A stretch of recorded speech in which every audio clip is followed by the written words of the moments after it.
You need them. Call AAA today and find out how much you can save. Now's the perfect time for your new adventure. Sell, catch a wave. AutoNation Toyota is here to help get you out there. Drive a brand new 2024 Toyota Tacoma Double Cab for only $269 a month. Visit AutoNation Toyota today. This is Eyewitness News with live breaking news. Did you see that? Crash. This is Alert 3. Crash. This is Alert 3. Right now at 11, searching for answers in the deadliest U.S. air crash in more than 20 years. How could this happen? Good morning. This is Eyewitness News at 11 a.m. We're live on ABC 7, Hulu, and wherever you stream. I'm Philip Palmer. And I'm Giovanna Latta. The National Transportation Safety Board is now leading the investigation into that deadly mid-air collision that claimed the lives of 67 people. Reporter Josh Einiger from our sister station in New York. He is live near Washington, D.C., joins us with the very latest. Josh? Well, Philip, they're just reeling here in the nation's capital today after what happened in the skies overhead last night. Right now, Reagan National is back up and running. Flights are taking off and landing on the runways behind me, but just past the runways, a few dozen feet in the water, that's where the recovery effort is going on right now to try to find the bodies of the dead. It was a violent collision in a pitch-black sky. Investigators sure to be studying this video of the fireball last night over Reagan National Airport, when in an instant, a routine flight turned deadly. The wreckage of an American Airlines regional jet plunging into the waters of the Potomac River, where after hours in the freezing dark, rescue workers faced the grim reality there was no one to save. At this point, we don't believe there are any survivors. The emergency unfolded around 9 last night. American Eagle Flight 5342, a regional jet from Wichita, was just a few seconds from landing at National's runway 33 while a U.S. Army Black Hawk helicopter was approaching. Controllers warned the military aircraft, callsign Pat 25, about the regional jet, known as a CRJ. CRJ in flight. This club has an aircraft inside pressure separation. But despite that confirmation of so-called visual separation from the jet, EarthCam webcam video shows the Black Hawk closing in, and then the collision. It was lit up a very bright yellow, and there was a stream of sparks underneath the plane. Crash. This is Alert 3. Crash. This is Alert 3. The investigation began as quickly as the rescue effort. The Pentagon says the Black Hawk and its 3-person crew were assigned to the 12th Aviation Battalion at Fort Belvoir, Virginia, and had been on a training flight using night vision goggles. A senior level aviation team, an investigative team from our Aviation Safety Center, was deployed last night and already is in Washington, D.C. to investigate what's going on. Safety is our expectation.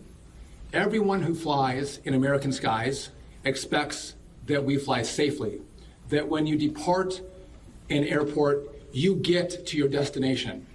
That didn't happen last night. And 64 people did not get to their destination. 60 passengers, 4 crew members, and then 3 more who were on that Black Hawk. This is less than 24 hours old, and already at a briefing at the White House this morning here in Washington, President Trump offered his own speculation for what caused this crash. A week before I entered office, they put a big push to put diversity into the FAA's program. Certainly for an air traffic controller, we want the brightest, the smartest, the sharpest. We want somebody that's psychologically superior. He went on to speculate without evidence that programs promoting diversity and hiring somehow caused this catastrophe last night. We are expecting a more fact-based briefing from the NTSB within the hour. We hope to hear the first information from them about the factors that led to this disaster. We're live outside D.C., the Washington's Reagan National Airport. I'm Josh Einiger, ABC 7 Eyewitness News. Giovanna, Philip. Okay, Josh, thank you. With 67 people believed to have died in this crash, more details are now starting to emerge about the victims. Many people on board the plane were coming back from a figure skating competition. Here's ABC's Rena Roy with the latest on those victims. Communities across the country coming together in grief this morning with the realization there are no survivors from the crash involving a passenger plane and a military helicopter in Washington, D.C. last night. The CEO of the Skating Club of Boston says 14 members of the U.S. figure skating team were on the flight and that 6 were affiliated with his club, including 2 teenage athletes, Gina Ha and Spencer Lane, and 2 coaches, Zhenya Shishkova and Vadim Nomov. Skating is a very close and tight-knit community. I think for all of us, we have lost family. U.S. figure skating saying in a statement, "We are devastated by this unspeakable tragedy and hold the victims' families closely in our hearts." The American Airlines flight was heading to Reagan National Airport from Wichita, Kansas, where the U.S. Championships and a development camp were held this past weekend. The tragedy putting a dark cloud over what the mayor says was a wonderful event for her city. It was truly an honor to have future Olympians and those who are at the highest competition level of figure skating right here in the air capital. Family and friends gathering at the airport in Wichita overnight waiting for news. We're going to know people who are on this flight, know their family members, know somebody. So this is a very personal circumstance as well as an official response. In addition to the 60 passengers and 4 crew members on the regional jet, 3 Army soldiers were on board the military helicopter. Officials say the pilot of that passenger plane had years of experience. I know that the captain had 6 years with PSA, or almost 6 years with PSA, and the first officer almost 2 years. And the skating world has suffered tragedy like this before. In 1961, the entire world team of U.S. figure skating was flying to the World Championships in Prague when the plane crashed in Belgium. Many of those on board were also from the Skating Club of Boston. Rena Roy, ABC News, New York. Thank you. And now a live look from the crash scene right now. Again, this is a recovery mission. We will continue to follow this all day, on Eyewitness News. And you can also find the latest on our website, abc7.com. And one important note, if you or anyone you know knows someone who was on board that flight, American Airlines has set up a special hotline. The number is there on your screen, 1-800-679-8215. And as we turn our attention to our devastating loss here with recent fires, there are mounting concerns over the EPA's plans for handling fire debris. Last night, the Duarte community showed up to a town hall following the decision to place debris from the Eaton fire in an Irwindale park. Federal officials say Lario Park has already been prepared to begin collecting waste from the burn zone and that air, soil, and water at the site will be monitored. However, local residents and lawmakers say they were not consulted about the decision. We don't know what materials they're talking about, and we don't know what processing that they really do. They really gave us no answers whatsoever.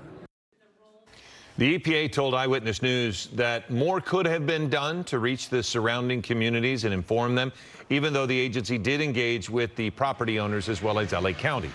The plan is for the debris to be moved on the 210 freeway rather than surface streets. And as the cleanup process in the Eaton fire disaster zone continues, the EPA says the toxic and hazardous materials left behind by the inferno need to be removed first. As part of phase 1, cleanup crews are checking each property, looking for items like paint, pesticides, and batteries. The rest of the debris can only be cleared once the hazardous materials are removed. And we've been compiling the questions you've sent to us about the fire recovery process, and this afternoon, we're going to get some of them answered. A representative from FEMA will join us live at 1 p.m. on our streaming channels, and we'll ask your questions directly to FEMA. You can scan the code on your screen or go to abc7.com/ask7, and we will do our best to get your question answered. And now to our weather. A chilly start to the day, but it's also pretty cloudy. Is it going to warm up? Let's check in with meteorologist Brianna Ruffalo. Hey, good morning. And one of the big stories today is the marine layer, too. So we have cloudy skies that are still taking us into midday. So we're going to have some very slow clearing today. And yes, our temperatures are staying on the pretty cool side. So cloudy and cool, but dry, 53 degrees over into the Burbank area. So it is sweater weather continuing on. We'll finally start to see a little more of a warm up tomorrow. And then we do have a little batch of some blue skies here over into Long Beach, where it is about 57 degrees. But you can see how extensive that marine layer is this morning. Moved all the way out to the Inland Empire, all the way up into the Santa Clarita Valley, where it is still in the 40s. Hemet still at about 52 degrees. So we still have a lot of areas that are still pretty chilly. Over the next several days, we're going to start to warm up. It's going to be a beautiful weekend. Get outside and enjoy it. We get up to 74 degrees for some of these inland spots on your Sunday. Monday, still really nice. We're starting to look at rain chances as early as it looks like about Tuesday night, but the timing could still change. So I'll let you know what to expect here in just a little bit. Philip, Giovanna, I'll send it back to you for now. Okay, we'll see you then. Brianna, thank you. Hundreds of thousands of vehicles are being recalled this morning because of a power issue or lack of it. Could yours be one of them? The make and models affected. But first, rapper A$AP Rocky back before